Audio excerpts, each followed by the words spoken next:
Yo, what's up mga tol? Welcome back ulit sa ating channel at ako nga pala sa Pony 13. At tungkol nga pala sa video na ito mga tol ay tuturo ko sa inyo kung paano nga ba kumpletuhin itong ang task na binigay sa atin dito nga sa ating quest, itong Garfield's Treasure Room mga tol. Kaya samahan nyo nga ako dito at atin ho itong kumpletuhin. At pagpasok nga pala natin dito mga tol ay private dungeon ho ating pinili para ho sa purpose na pagtuturo kung paano nga ito kumpletuhin. At pagkarating natin dito mga tol ay kailangan natin pumunta nga dito sa Maze of Sand mga tol. At dito nga mga tol ay samahan nyo ko, ituturo ko sa inyo kung asan ho yung tamang daan papunta nga doon sa main entrance mga tol. Sundan nyo lamang ang aking karakter sa karagdagang impormasyon at para ho ay matutunan nyo din kung saan ho ako dumaan mga tol. At makikita nyo nga dito mga tol ay may makita ho tayong mami at ito ho yung sinyalis nga tayo ho ay nakalagpas na sa Maze of Sand mga tol. At yun nga ay nandito na tayo sa main entrance at bago natin mabuksan nga pala yung main gate mga tol ay kailangan mo nating hanapin yung mga susi. Kaya samahan nyo ko at puntahan natin yung unang susi na ating kailangan. Pinapas forward ko na nga muna dito mga tol kasi alam kong medyo matatagalan tayo papunta nga dito nga sa ating Candle of Puzzle mga tol. At yun nga pagkarating natin dito mga tol ay kailangan mo natin tapusin yung mobs. Ito ho ay optional lamang kung ito ho ba ay papatayin nyo o hayaan nyo lamang. Kasi sa akin ho mga tol ay tinapos ko muna bago nga ako dumako dito sa Candle of Puzzle.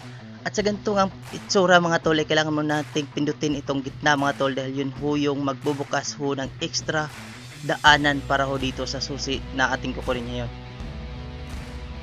At pagkarating nga natin dito mga tol at sabay kuha ng ating susi at fast forward na ulit natin papunta nga doon sa kung saan tayo dumaan kanina.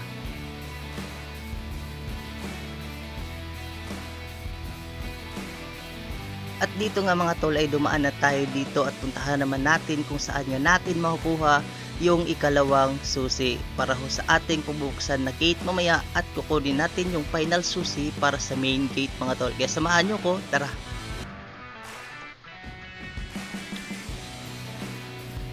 Nandito na nga tayo mga tol sa pangalawang susi na ating kailangan, ngunit tinatapos ko nga muna dito yung mga mobs para wala hong sagabal sa ating pagkukunan. At kung napapansin nyo mga tol ay may mga coffin hong nakatayo dyan, samahan nyo ako dito nga tayo pupunta mga tol. Bilang ka lang hanggang 3 dito mga tol at sabay bukas. At pagkabukas nga natin dito mga tol ay makukuhaan natin yung pangalawang susi na kailangan para mabuksan natin itong gate na nakasarado. At pagkabukas nga naman natin dito mga tol ay kailangan mo nating patayin lahat ng mga mobs na nandito para makuha natin yung final susi at makapunta na tayo doon sa main gate mga tol. Kaya fast forward ko muna ulit dito hanggang sa makuha natin yung final na susi.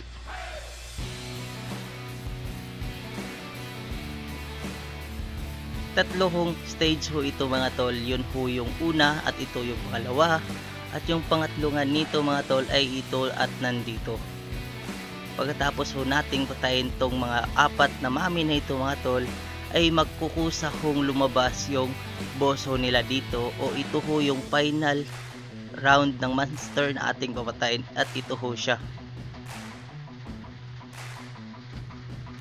At pagkapatay nga natin dyan mga tol, ilalabas ho yung final susi at ating kunin sabay punta na tayo doon nga sa main gate. At dito mga tol para ay mas mapadali pinapas forward ko na muna. At sana ho mga tol ay nasundan nyo pala itong aking pagtuturo na ito mga tol kasi pinapas forward ko ho para hindi ho tayo aksaya sa mga oras.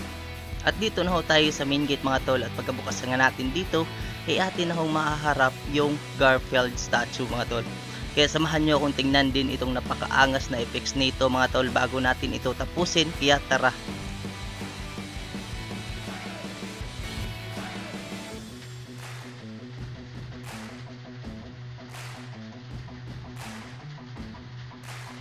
Napakalupit ho pala ng effects nito mga tol kasi makikita mo ho yung makakalaban mong gumagalaw. So yan nga dito nga mga tol ay tatapusin na natin o lalabanan natin itong Garfield's nga mga boss dito mga tol para ho sa ating pagkumpleto ng ating task mga tol.